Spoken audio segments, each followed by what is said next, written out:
Okay, welcome to my talk, Building More Resilient Platforms with GreenOps. My name is Johannes. I'm CTO and co-founder at meshcloud. And we've been looking into GreenOps within the context of platform engineering for a few years now. And I want to share some lessons learned and some ideas and strategies for your platform. So if you are in any way familiar with platform engineering, you've heard about the term cognitive load for developers, and that's no wonder that they experience that, given that we shift left a lot of things these days. We want developers to do DevOps. They should not only develop their own applications, but you build it, you run it. They're responsible for that. With that, they're responsible for security. But they also need to take care of compliance in a landscape that's ever changing. We have things like FinOps that we need to take care of. And now I'm here today talking to you about GreenOps as yet another responsibility that we want to shift to our application teams and our developers. So how does that go down with them? Well, the first important concept to realize about the cloud in the context of talking about GreenOps is that the cloud itself is not about a place, right? We sometimes like to think of that the cloud is this green grass landscape where we have our happy applications sitting there under a bright blue sky, and there's very little to worry about because the cloud is not so much about the place, but it's about the process. Right? And if it's about a process, that means in practice, we can sit at home in our comfy home office and run Terraform Apply. And at the other end of the world, we spin up infrastructure with compute resources and storage and networks. And if we think about it, that's very powerful, this operating model that everything is driven off an API, that it's automatable. And it enables us to do some very incredible things. And of course, you know the saying that with great power comes great responsibility. So if you think about what we can change with one line of Terraform, for example, well, maybe we should think about what we put into that line.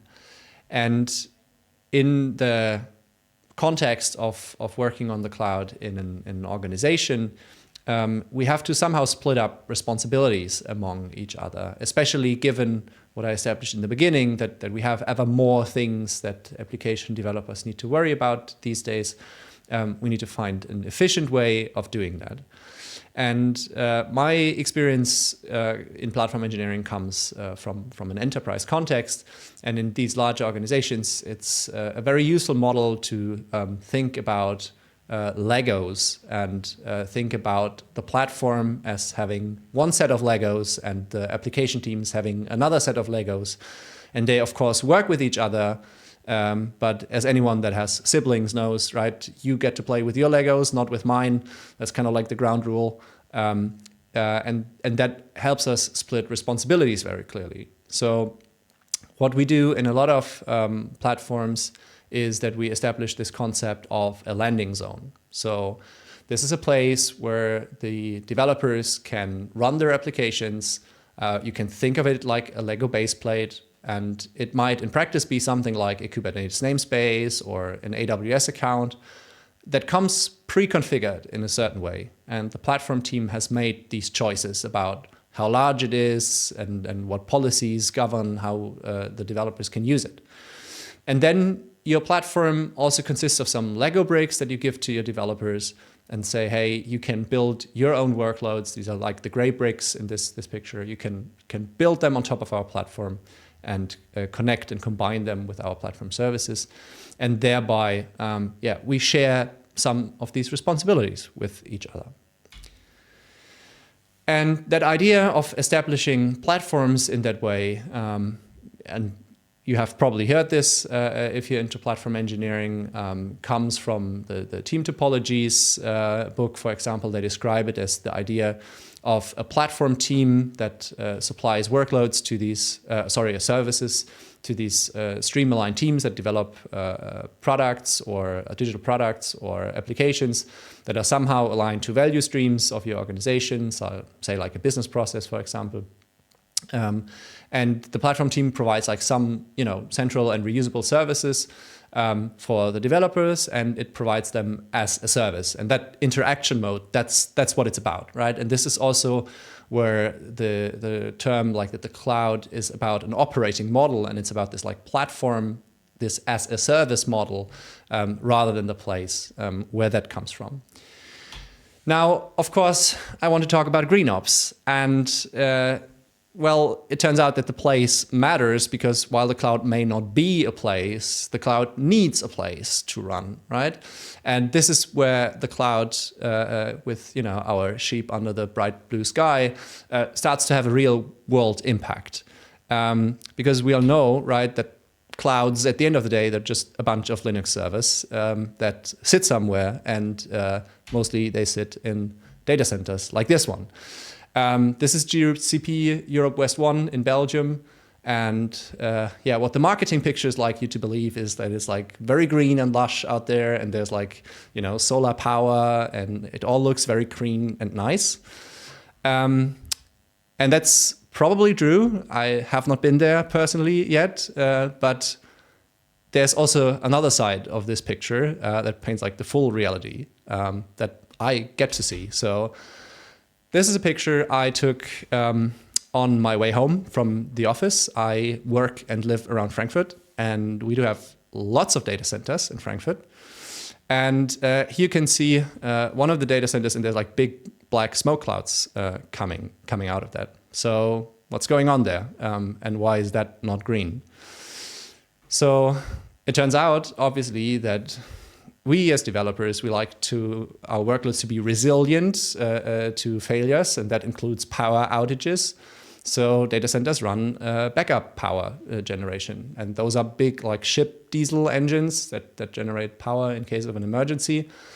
And even if there's no emergency, these things need to run every month or so, so that they're like well maintained and will start running the moment they're needed. And obviously that creates emissions, as you can clearly see here. And it's kind of like not avoidable if you want that level of resilience from your infrastructure. And given that these are emissions and we want to do green ops, so we want to manage our emissions, we need to first find a way of measuring them in a consistent or standard way. And the standard way to do that is the greenhouse gas protocol, which is kind of like a reporting standard for how you can measure these things. And the key idea is that you look at the activities of your organization and look at what are you emitting directly, like with your own facilities and your own vehicles. For everyone that's doing software, that's probably very little. But you also look at the indirect emissions that you get from, or that are caused by you, getting things from suppliers, for example. So if you purchase energy, for example, or fuels, those are scope 2 emissions. Those are indirect emissions that you cause by purchasing these things. And we also have the scope 3, which is like all of the ready-made goods and services that you get from your supply chain, which would include, for example, cloud computing as a main ingredient in the software value creation chain. And the standardized reporting is that you measure these things in like CO2 equivalents, because there's like different emissions that go on. And that way you can quantify essentially how much environmental impact your workloads have. So in Frankfurt and around, I already said, we have a lot of data centers, and that's pretty cool. We have those because we have the big internet exchange here, and it's quite a good place to have a data center. There's also other historic reasons, like there's lots of finance banks and things in Frankfurt that need a lot of data centers. So we really, really do have a lot of them. And all of them need power, right? And the cloud providers would like you to believe that all of that power is green. But the reality is that if we look at where the power is being generated, that it can't be that green, because if we look at there's a map of all the power generation in Germany, all the power plants, and what they run on, and we look at the area of Frankfurt, and all we see is coal and gas. So obviously the energy that you use in Frankfurt is not green, because it can't be, because like it's generated from coal and gas. And in practice, that looks like this. This is the Staudinger plant in Hanau, or this one. This is Frankfurt near the main station. So if you ever go through Frankfurt Central Station by train, you've come across this one, Frankfurt West. It's a coal power plant. Today, pretty much in the center of the city. And that's just the reality of where that power comes from. So you might say, well, but there is so much green power, right? And renewable energy, and Germany is becoming better at that every year. And that's certainly true. This is the public stats about energy production and consumption in Germany. You can see the black line at the top. That's for 1 week, the week where we've done this recording. The load, so how much power was consumed in all of Germany. And underneath you have the production stacked by sources. And you can see some things very clearly. You can see the coal and gas plants there at the top in the black and brown and orange colors. And you can see, for example, when it's noon, right? That's when you have the yellow, the solar peak, like at the middle of the day. And you can see the green ones, like the wind, which is like not reliable, but when it blows, it's there. And then you can also see how when there would maybe be a good time to consume energy, right? So obviously when the wind blows, right? But that might not be a good strategy for scheduling your backup jobs. So if you say, hey, we run our database backups only when the wind blows, that might not be like a good idea. But at the same time, you have things like at the middle of the day at 12 o'clock where the solar peak happens and it's like quite reliable. You might say, hey, maybe we should not run our backup job at 12 o'clock at night, but we should run them in the middle of the day. Or maybe not your backups, but something else, right? A lot of workload has flexibility built into it. And as I was saying, that the cloud is about an operating model, and we have these APIs and these automations. We have also a lot of flexibility to choose from when and where we run workloads. And with that, I want to enter the next section of this talk, which is talking about how GreenOps helps us build more resilience into our platforms. And for talking about resilience, I like to visualize platforms or think of platforms like container ships, right? And that picture applies even if your platform is not Kubernetes and your workload is not like Docker containers. But just think about the picture for a moment. The idea of containers is that we standardize how our applications look like and their interfaces to the environment, right? Like all the applications fit in some sort of boxes, and we can load and staple these boxes onto container ships, and the container ships provide safe passage through dangerous waters if need be. And that's a good picture, right? Because if we build our platforms, for example, Kubernetes allows you to do that. We can take our container ship and put it into different ports, right? It doesn't like if we don't like the cloud provider port where our container ship is docked today, we could just take the whole ship, all the containers with it on top, and just dock it somewhere else, maybe in our own data center or in another provider that we like more or that is cheaper or more compliant. There might be a lot of reasons. But the key idea is that this container ship gives you this, like your platform gives you this optionality and this flexibility to do that without moving every container individually, without touching every application individually. You just touch the ship and move the ship as a whole. And of course, building a container ship is not exactly cheap. So we often run into this debate in platform engineering: how much do we invest into the platform centrally, because it's not going to come for free. And one way when it comes to GreenOps and resilience that I like to think of this investment into a platform is thinking about it like an insurance in a certain way. So you probably know how insurance works if you think about like fire insurance for your house. So you look at what is the likelihood of your house burning down. And unless you live in California or have children, it's probably very low. But the impact would be very high. So if it burns down, that's like pretty catastrophic to most people. And that's why you pay a tiny premium comparatively to the risk to insure against this risk. And with building platforms, we can do a similar strategy that we intentionally invest into building like such a container ship that gives us this flexibility and pay a small premium essentially for this. And we know this today, this term of thinking in terms of risk as platform engineers, we already know that from the tools and things that we work with ourselves, right? So this is the CNCF landscape. It's probably outdated already, this picture that I took. There's like so many services and components to choose from when assembling your platform that we try to limit ourselves, like intentionally. We limit the number of choices because we want to ensure that if we bet on a component, that we can also maintain it and run it, right, ourselves, and we can support it. And we don't want a zoo of 25,000 things in our organization, because then we know that if the people that decided that their application definitely needs this special service mesh proxy, if they leave the company, we know we can no longer maintain it. So we try to limit our choices intentionally, so we can package up everything into like a standardized format, into a standardized container, so we can put them all onto the same platform, container ship, and sail away if needed.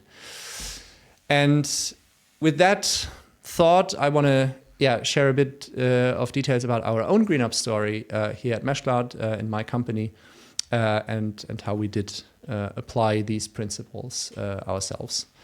So our GreenOps journey over the years started essentially like around 2021, when we started to re-platform onto Kubernetes, and I will share with you like all the steps in our journey that we took and what the motivation was, and then also conclude with like what the final takeaway is or was for us. So in 2021, our SaaS product looked like this, that we still deployed onto like traditional VMs because they were the lowest common denominator. We have customers where we need to run on premises, so we provide our SaaS service on their environment. And for a lot of reasons, that tech stack was like technically outdated and also quite expensive to run as a hosted SaaS service. So we figured out, hey, what is a better way of doing that? And in 2021, migrated all of this into containers and onto Kubernetes, where we could share resources more effectively, had better deployment processes, and a lot of other benefits.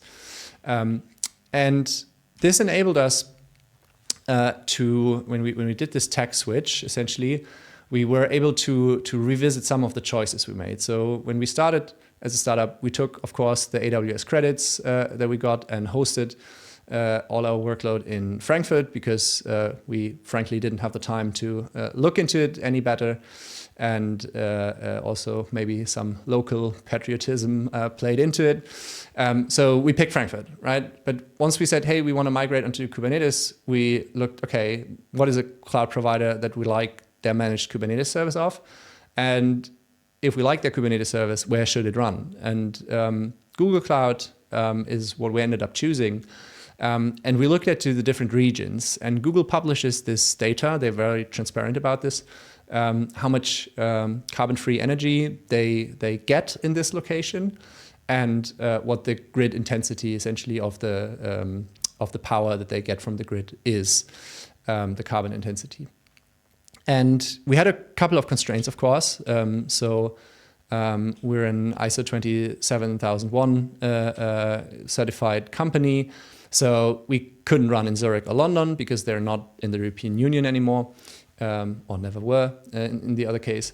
So we had to pick from regions in the European Union, and we wanted to pick a region that had a good carbon intensity, and that happened to be also the regions that are actually cheaper than Frankfurt, because it turns out that the cloud providers, their main cost driver, of course, of offering an additional unit of cloud service, whatever that may be, is at the end of the day the energy cost. And as you know, the German saying is, die Sonne stellt keine Rechnung. The sun doesn't send you an invoice for the energy that it sends its way to Earth. The energy that is produced from renewable sources tends to be cheaper, generally speaking. And that's why regions where you have a lot of carbon-free energy, you also get cheaper compute out of. So we ended up choosing Belgium and moved our workloads there. It turned out to be cheaper than Frankfurt. And for another use case, which was CI/CD for us, we moved that to spot instances on Finland because we found they were the cheapest and also they were quite clean compared to the resources that we were running in Frankfurt before for that. And the latency to Finland doesn't really matter for that sort of use case. So yeah, this was how we applied essentially this choosing infrastructure centrally as a GreenOps principle to our own workload. And then in 2023, we also did another thing because we said we want our developers to also have transparency about this CO2 data. So the cloud providers publish this sort of data. It's sometimes not very easy to get at it and break it down. But we integrated that into our own internal developer platform, which happens to run on our own product. So it was quite possible for us to do that. And as you can see, we made the choice. We put that into all of the FinOps reporting capabilities. So on everywhere, essentially, where you see cost in euros, if you run on a cloud provider that supports giving us this CO2 emissions data, we will show right next to it also the CO2 equivalent footprint of these emissions. And something interesting happened with my team when we started doing that. So, of course, as a manager, I'm responsible for the cost of goods sold, so the cost of our cloud services and the infrastructure that we procure to run our software. And of course, looking at the budget, I always felt a little alone about that because the incentive for a developer, obviously, of spending their employer's money or saving their employer's money might not be as large, at least on an emotional level, as it is when it comes about saving the climate, because that is something that you more or less feel on your own or might have a higher motivation to work on. And it was quite interesting to see the discussions we had or the intensity of discussions about saving infrastructure change when we said, hey, let's not look at the euros only, but let's look also at the emissions. Now, of course, in terms of the total size of these emissions, they are not as big as if you're a large enterprise and run a lot more compute. So certainly saving on flying will yield more payoff, but it's still substantial and it makes a difference. And one of the things we did in 2024, because we had this platform, so we were running on Kubernetes. We did an optimization of the Kubernetes node pools that we were running. So our SRE team that is centrally managing all of the infrastructure looked at our application workloads and when do we run which jobs and services, and looked at how can we reprioritize them so that we need less nodes or more nodes of the right size to increase cluster utilization. And you can see this is the carbon footprint of our main production environment over the years. And you can see that it's fairly constant, which might not look like a big win, but it looks like a big win if you take into account that while we did that, we 10x the amount of essentially application service that we do with that. So it's quite a good engineering feat that we were able to keep the total consumption essentially as low as it is by optimizing all of these things that I pointed out. without our developers, and that's like a big benefit, without our developers worrying about that day to day, because this is an optimization that the platform team was able to do on its own without involving the software engineers too much about it. Of course, getting into the point where like we can drive additional savings now, we have to involve the developers. It's about collaboration between the platform team and the developers at the end of the day. And one of the things we want to do is run more workloads on spot instances and like increase essentially our ratio of how much spot instance compute we use, like versus like committed use on virtual machines. And that is not only a thing that's going to be good in terms of giving us flexibility to run during hours of lower carbon emissions, but also it gives us flexibility to save cost at the end of the day. Yeah, that's an interesting angle that both of these things are like so well aligned. Yeah, maybe that also gives you more power to your GreenOps initiatives if you can sell it to management by also saying, hey, we're going to save cost at the same time. And yeah, that's it. That's a few ideas and lessons learned from our GreenOps journey. I hope that inspires you to take some of these steps on your own. And yeah, thanks for listening in, and good luck.